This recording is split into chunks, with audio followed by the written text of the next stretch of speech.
की जनता का 7.5 करोड़ लोगों का प्रश्न ये है कि वो स्टोर कीपर किसके धन को स्टोर कीपिंग कर रहा था और कहाँ कहाँ कर रहा था और कितना कर रहा था, कितना धन वहाँ से बरामद किया गया।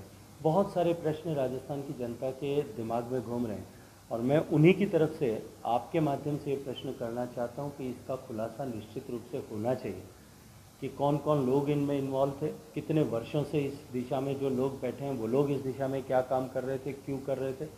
इसके अतिरिक्त भी जो है कहाँ कहाँ इस तरह की काली कमाई का धन छिपाया गया था।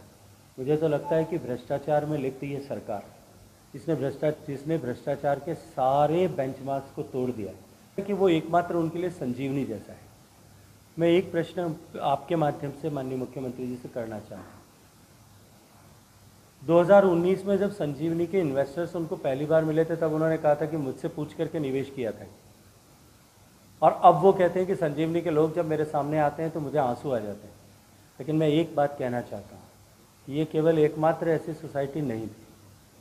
राजस्थान में सबसे बड़ी क्रेडिट कोऑपरेटिव सोसाइटी जो फेल हुई, जो सिंक हुई, वो आदर्श क्रेडिट कोऑपरेटिव सोसाइटी थी। 20 लाख निवेशक हैं और जैसा मैंने समाचार पत्रों में और एसओजी की ब्रीफिंग्स में मीडिया के माध्यम से जाना है कि उसमें 14,000 करोड़ रुपए का घोटाला हुआ है। मैं आपसे पूछना चाहता हूं कि कभी आपने उनसे प्रश्न किया कि उन 20 लाख लोगों के आंसू आपको नहीं दिखाई दिए कि अगर संजीवनी अशोक गहलोत साहब की प्रायोरिटी न करके जितना समय संजीवनी पे लगाते हैं और जितने घड़ियाली आंसू संजीवनी को लेकर के वो बहाते हैं। कभी तो कहते थे मुझे पूछ के क्यों इन्वेस्टमेंट किया, और अब कहते हैं कि केवल बस ये उसके लोगों को देखता हूं तो मुझे आंसू आ जाते हैं।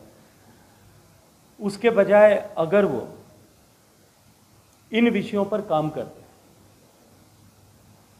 इन विषयों को प्रायोरिटी देकर के काम करते, राजस्थान की जनता के हितों से जुड़े हुए विषयों को सीरियसली लेते, तो शायद उनको आज जो है इस तरह से घूम घूम करके भाग भाग करके इस तरह से राहत शिविरों में जा करके लोगों को आहत करने की आवश्यकता नहीं पड़ती। राजस्थान में वर्तमान सरकार ने जिस तरह से तुष्टीकरण अपने वोट बैंक के लालच में किया, जिस तरह से अपने वोट बैंक को बचाए रखने के लिए निरंतर तुष्टीकरण को खाद, पानी और हवा तीनों दिया, उसके चलते ये आज एक जहरीले वृक्ष के रूप में खड़ा हो गया है।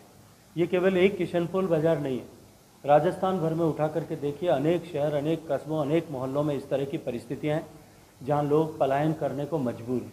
ये तुष्टीकरण की नीति के कारण ही राजस्थान में करौली से दंगों की आग प्रारंभ होकर के भीलवाड़ा से होते हुए जोधपुर तक पहुंचती है। ये तुष्टीकरण के संपुष्टिकरण के कारण ही राजस्थान में कन्हैयालाल का गला रेत करके हत्या कर दी जाती है। राजस्थान में खुलेआम जो है नारे लगाए जाते हैं, गला रेतने की धमकियां दी जाती है। ये तुष्टीकरण की नीति के कारण ही राजस्थान में भगवान के मंदिरों को तोड़ा जाता है, ड्रिल मशीन से जो है शिवालयों को तोड़ा जाता है। ये तुष्टीकरण की नीति है जिसके चलते हुए भगवान पर प्रतिबंध लगाया जाता है। ये तुष्टीकरण की नीति है जिसके चलते राजस्थान में हिंदू त्योहारों पर 144 लगाया जाता है। ये तुष्टीकरण की नीति है जिसने राजस्थान के सामाजिक ताने बाने को क्षरण करने का काम किया है, और उसके जिम्मेदार अशोक गहलोत साहब और उनकी सरकार। राजस्थान में वर्तमान सरकार के पास में केवल एक मुद्दा है पिछले 4.5 साल से, वो है कुर्सी बचाने का।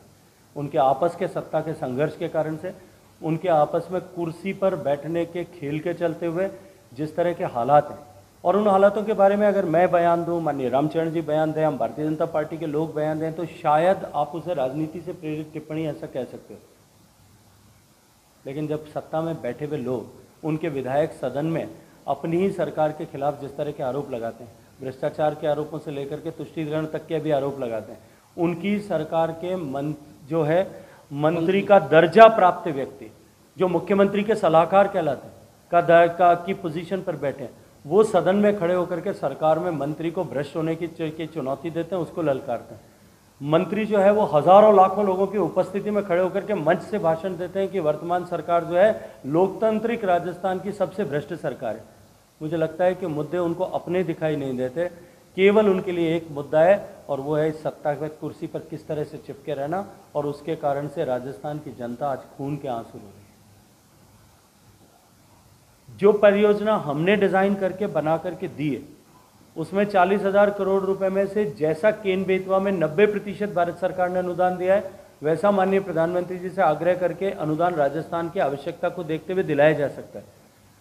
राजस्थान को उस 40,000 करोड़ में से केवल 4,000 करोड़ खर्च करना पड़ेगा। 4,000 करोड़ खर्च में से 2,000 करोड़ ऑलरेडी खर्च हो चुका है, केवल 2,000 करोड़ खर्च करना पड़ेगा। न तो परिसंपत्तियां बेचनी पड़ेगी और न ही बाकी बचे हुए 13 जिलों में से 10 जिले जहां एक बूंद भी पानी नहीं जाने वाला है उनको प्यासे मरना पड़ेगा। लेकिन राजस्थान की सरकार केवल और केवल राजस्थान की सरकार जो है वो राजनीति कर रही है और राजनीति करके 13 जिलों को प्यास में से 10 जिलों को प्यासा मारने का पाप कर रही है।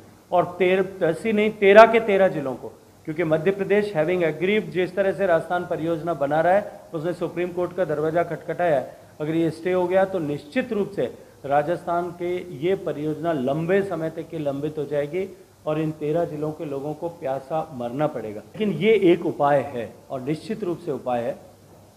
ये जो अलमारियों में जिस तरह से नोट जो है योजना भवन में मिले हैं, ऐसी बहुत सारी अलमारियों से निगमे फंसे हुए नोट जो हैं बाहर निकल करके सर्कुलेशन में आ जाए।